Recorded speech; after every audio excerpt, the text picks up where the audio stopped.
तो इस नाटिका का नाम है कैलाश। ये कहानी है हम सबकी कि किस प्रकार एक बेचारा बदजीव इस संसार में आता है अपने भोग की पोटली बांधकर, और यहाँ पर इस जंगल, इस संसार में आकर भटक जाता है। और बहुत प्रयास करने पर भी कोई उसे समझाना चाहता है, तब भी वो कैसे उसकी बात को नहीं समझ पाता, और अपनी भोग की पोटली में अपने द्वारा किए गए पाप डाल डालकर उस पोटली का वजन इतना भारी कर देता है कि उसी पोटली के अंदर वो दब के मर जाता है। तो ये कहानी शुरू होती है कलयुग से। ये समय जो है कलयुग है, यानी कि कलहे का युग। चारों तरफ आप देखते हैं घरों में छोटी छोटी बातों को लेकर लड़ाई झगड़ा है। तो इससे पता लगता है कि ये युग जो है कलहे का युग है, कलहा। 24 घंटे बस मैं और मेरा, तू और तेरा, माया का है घेरा। तो कलयुग कौन है? ये कलयुग। आज हम आपको कलयुग से मिलवाएंगे। तो कलयुग से मिलना चाहेंगे आप? एक बार हरि बोल बोलिए जोर से। तो now we would like to welcome one and only, none other than undefeatable champion in your village, Kaliyug.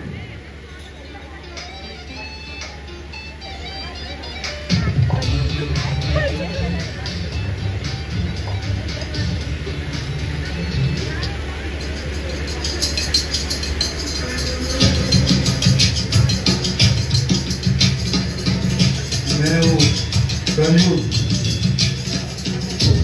ये मेरा जान है। इस वक्त समय मेरा चल रहा है। इस संसार में लोग शराब, धूम्रपान, मांसाहार तथा अवैध श्रम करते हैं। आज मैं आपको एक परिंदे से मिलाना चाहूंगा जिसे मैंने अपने जाल में फंसाया है। शराब पिएगा, अवैध श्रम करेगा,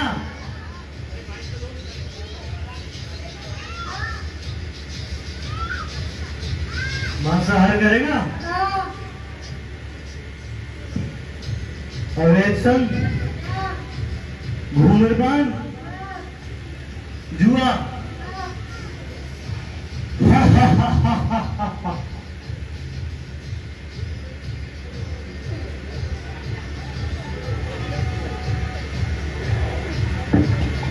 हरे कृष्णा। तो जब ये कुछ ये हो रहा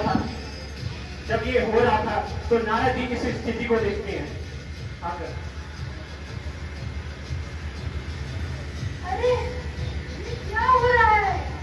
जैसा कि आप लोग देख सकते हैं कि ये कलयुग इस जीवात्मा को धमका रहा है और ये अपना प्रभाव उस जीवात्मा में डाल रहा है।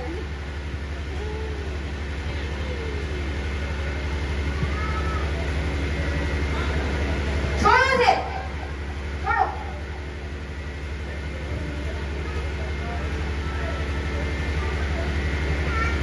तो लाख कोशिश करने के बाद भी कलयुग उस जीवात्मा को नहीं छोड़ता, और ये देखकर नारद जी निराश हो जाते हैं और भगवान से प्रार्थना करते हैं। भगवान से प्रार्थना करते हैं, हे भगवान, ये कलयुग बहुत पापपूर्ण है। कृपया इन जीवात्मा को बचाएं। हे नारद, मैं तुम्हारी इस करुण व्यथा को सुन के मेरा हृदय दर्द से भर गया है। मैं तुम्हें वरदान देता हूँ कि तुम अगर चाहो तो एक ऐसी जीवात्मा जो तुम्हारे साथ आना चाहती है, उसे तुम अपने साथ मेरे धाम में लेकर आ सकते हो। लेकिन याद रखना, अगर उसकी इच्छा हुई तब, नहीं तो वो इस संसार में कष्ट भोगता रहेगा। ठीक है नारद? ठीक है। तो जाओ ऐसी जीवात्मा को ढूंढो। तो नारद जी जाते हैं और देखते हैं कि कोई है ऐसी जीवात्मा इस पापी कलयुग में। तो उनको एक बच्चे के रोने के बाद दिखाई देती है। तो बच्चा रो रहा है लेकिन माँ टीवी पे जो है वो ऐड देख रही है ना? उसको बच्चे की आवाज सुनाई नहीं देती जो अभी पैदा हुआ है। ये आजकल की माएँ हैं।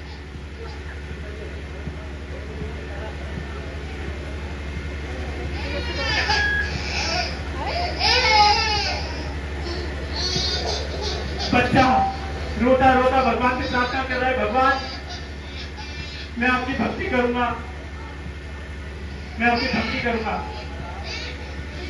लेकिन जैसे ही वो बाहर आता है, जैसे ही वो घर से बाहर आता है, वो सारी प्रार्थनाएं भूल जाता है और फूट फूट के रोता है। टॉफी कीजिए। तो देख सकते हैं ये एक बच्चा भी जानता है कि इस भौतिक संसार में कितना कष्ट है।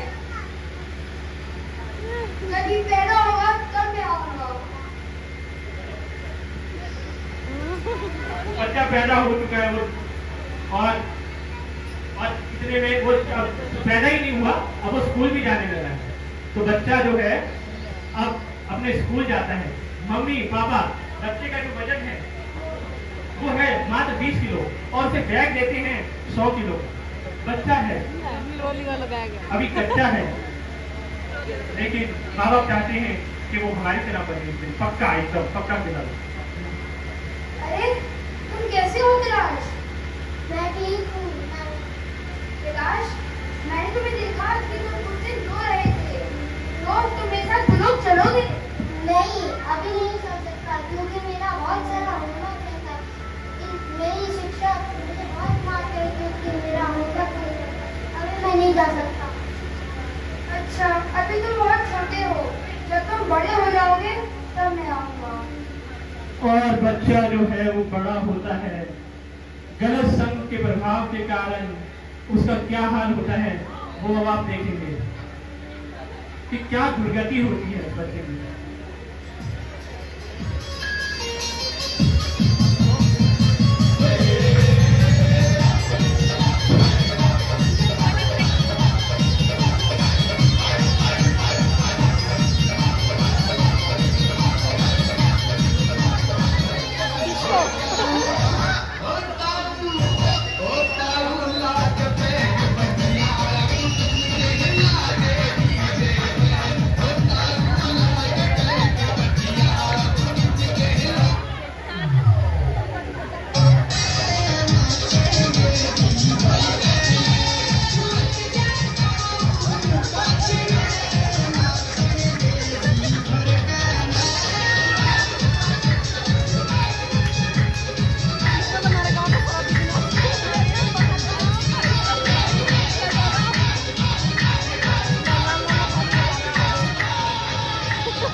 ये देख के हैरान है।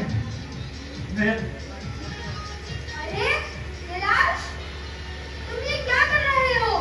तुम ये चार प्रिंसिपल क्यों तोड़ रहे हो? नारद मुनि, आपको मेरी चिंता करने की जरूरत नहीं।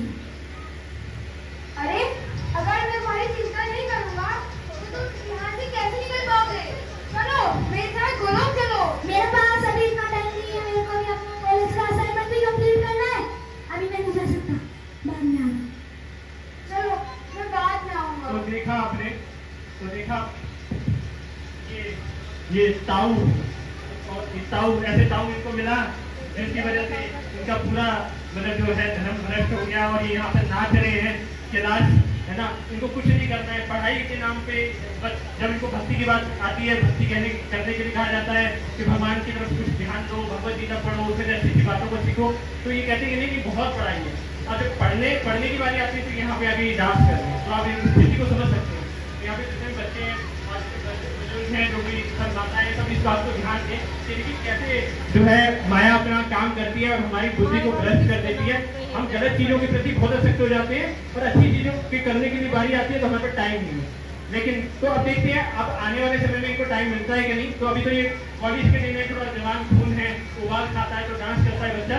लेकिन अभी क्या है, अब ये भाई जिम्मेदारी आ गई है, इनकी एक पत्नी है ना, बच्चे हैं छोटे छोटे, और क्या नाम है, कैलाश जो है अब थोड़ा जेंटलमैन हो गया है, उसने अब थोड़ा शराब पीना कम कर दिया है ना।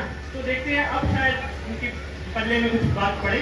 तो नारद जी तो हमेशा करुणामय है, हमेशा मौका देते हैं, देखते हैं अब ये मौका इनको मिल पाता है कि नहीं। आजकल ये बच्चे होमवर्क की वजह से गोलोक धाम भी नहीं जाना चाहते।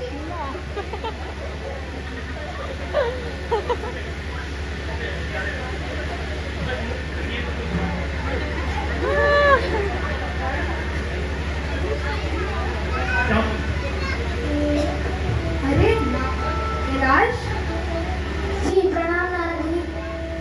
अच्छा, अब तो तुमने सारा अपना होमवर्क कर लिया है ना, अब तो तुम मेरे साथ गोलोक चलोगे?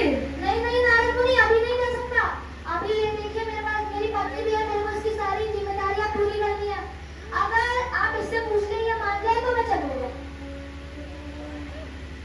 हरे कृष्णा। हरे कृष्णा। अरे आप अपने पति को समझाइए ना कि गोलोक धाम चले वो।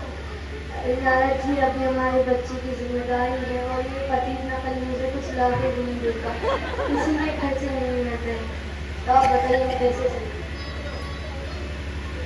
अच्छा, मुझे लगता है अभी भी बुद्धि नहीं आई है।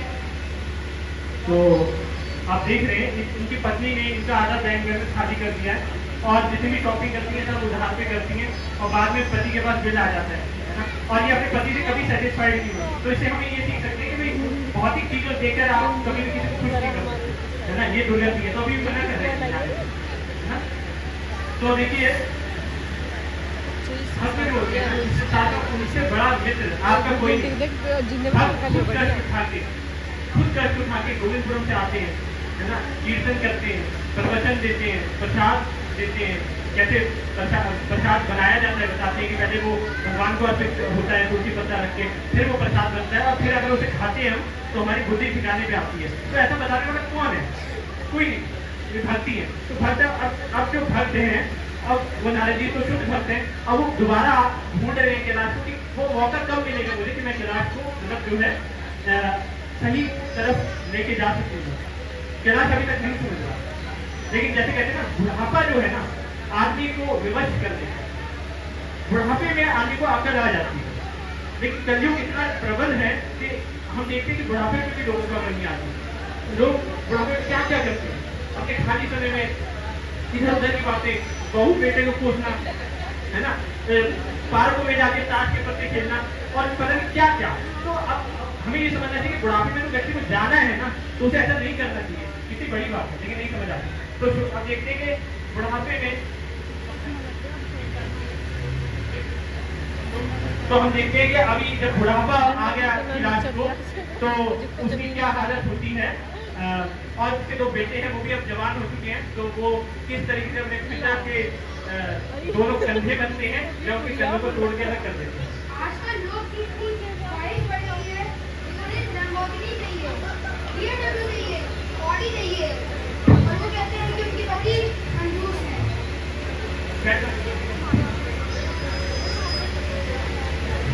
अरे नारद, आप तो बूढ़े हो गए हो, अब तो तुम्हारी पीढ़ी हो गई है, आप तो मेरे साथ लगातार चलोगे ना, अब तो अपना सारा कर्तव्य पूरा कर दिया है।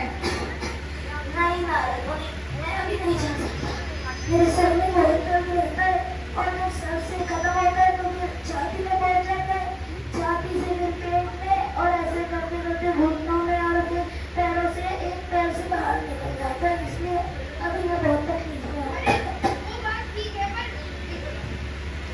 वो बात ठीक है, दिक्कत हो जाती है, पर अरे वो ठीक है कि एक पैर से निकल के जाता है ना फिर। अरे नहीं नारद मुनि, वो एक पैर से जमीन से होते हुए दूसरे पैर में घुस जाता है, इसीलिए मैं नहीं आ सकता। जब ये सब ठीक हो जाएगा तब मैं तुम्हें गोलोक लेके चलूंगा। तो तभी इनके दो बच्चे आते हैं।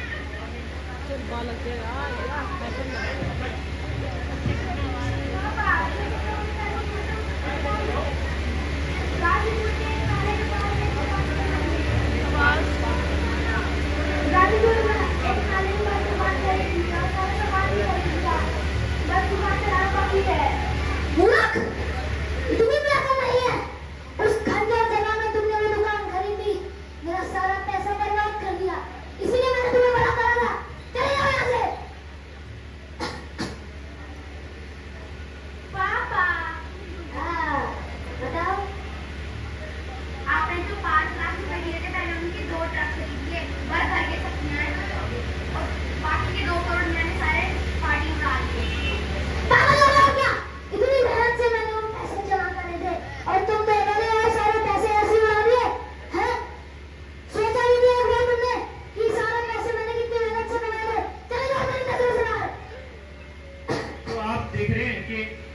बच्चों को मनी मैनेजमेंट नहीं पता कि पैसों को कैसे इस्तेमाल करना चाहिए।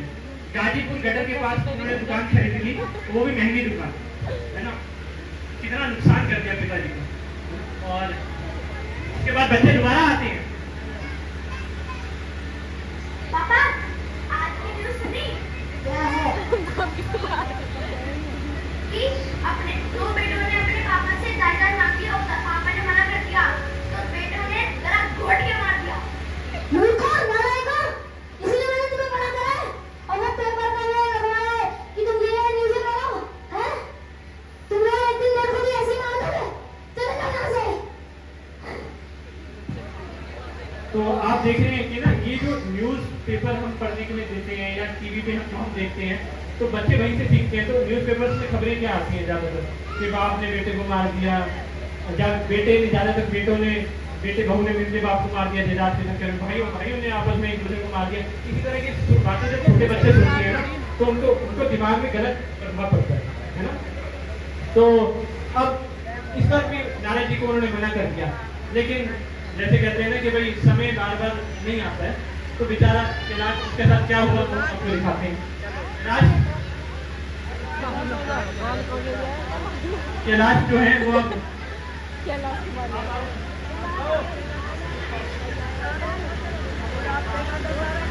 तो कैलाश अभी भगवान को प्यारे हो चुके हैं, और बच्चे जो है बहुत देखते हैं, रोते हैं या हंसते हैं। हम आपको अंदर की बात दिखाएंगे और फिर बाहर की बात दिखाएंगे। कैलाश, कैलाश,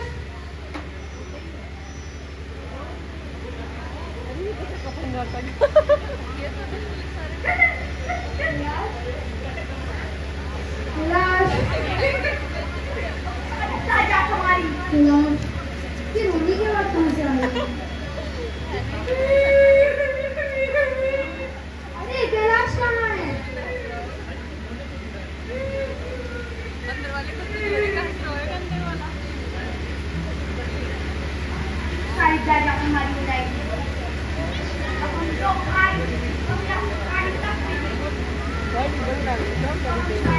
बच्चे खुश हैं, जनाब मिलने वाली है।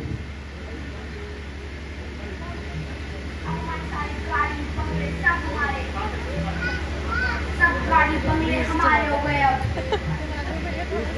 अभी उनसे बाहर वाले मिलने आते हैं, सामने क्या नाते हैं,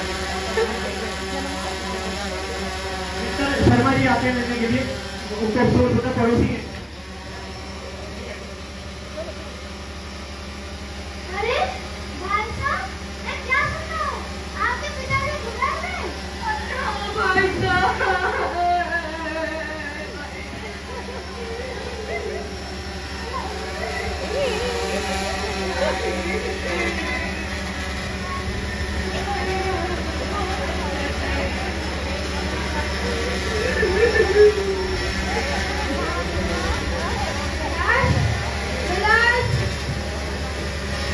अरे कैलाश कहाँ है? कैलाश तो गया अंदर पर्दा ना दिख रहा कैलाश कहाँ है? कैलाश, अरे कैलाश कहाँ है?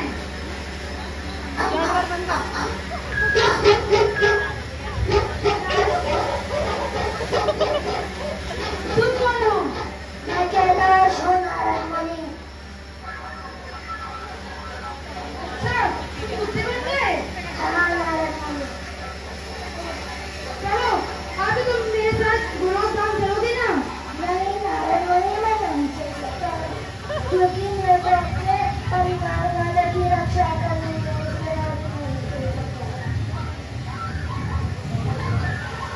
हमारा कुछ नहीं हो सकता कैलाश, आज तुम ऐसे ही करोगे।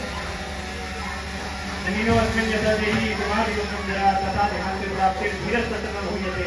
तो जीवात्मा जो है, जब ये शरीर बेकार हो जाता है तो वो नया शरीर धारण करती है। तो अब उसे शरीर मिला कुत्ते का, और अब कुत्ते का शरीर मिलने के बाद भी उसकी आसक्ति गई नहीं, क्योंकि उसे पता है मेरे दोनों बच्चे बहुत नालायक हैं। तो वो कुत्ता जो है गेट के पास ही खड़ा रहता था और निगरानी करता रहता था कि कभी कोई डाकू, चोर, लुटेरा मेरे घर आके मेरे धन को लूट ना ले, है ना। तो इतनी आसक्ति थी, और कुत्ते के रूप में भी उसने नारद जी को मना कर दिया। तो अब एक दिन दूध वाला सुबह दूध देने आया था, तो कुत्ते को दूध देते वक्त पूरा ड्रम कुत्ते के ऊपर गिर गया और कुत्ता मर गया। और उसके बाद कुत्ते का दूसरा जन्म होता है।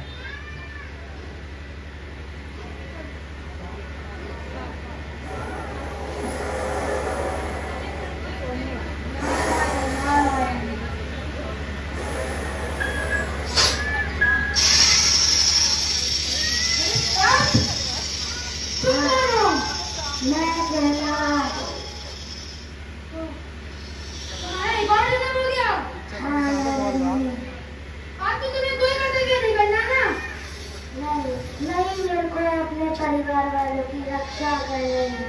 अब यहाँ तुम कोई रक्षा नहीं करोगे ना?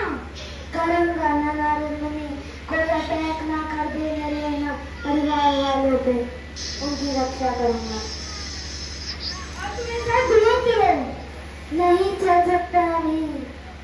अच्छा अभी बताता हूँ।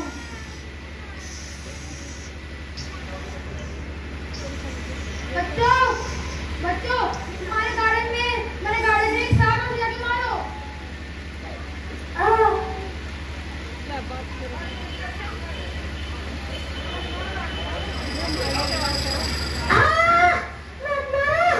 अरे क्यों मार रहे हो? अरे मैं तुम्हारा बाप हूँ। अरे मत मारो। अरे क्यों मार रहे हो? तो आपने देखा अपनों ने ही अपनों को मार दिया। तो जो व्यक्ति भक्ति में जो है जो रुचि नहीं रखता है, अपने मनुष्य जीवन को का सदुपयोग नहीं करता है, तो एक ना एक दिन किसी न किसी रूप में अपने ही आते हैं अपनों को मारने के लिए, है ना। अब वो कौन किस रूप में कहाँ से आ जाएगा, है ना, क्या रिश्ता लेके आएगा, वो रिश्ता लेके आएगा या नहीं आएगा, तो किसी भी तरीके से वो आएगा, लेकिन है तो रिश्क, है ना। तो इस ड्रामे से हम आपको यही बताना चाहते थे कि किस प्रकार कैलाश जो है आखिरी वक्त, मतलब जब सांप की योनि में उसको ये अकल आ गई कि अब उसे भगवान के धाम जाना चाहिए, और उसने लगकर नारद जी की बातों को मानना शुरू करा। तो अब मेरा ये प्रश्न है कि आप में से जो है कितने लोग कैलाश नहीं बनना चाहते, तो वो अपना हैंड रेज कर सकते हैं।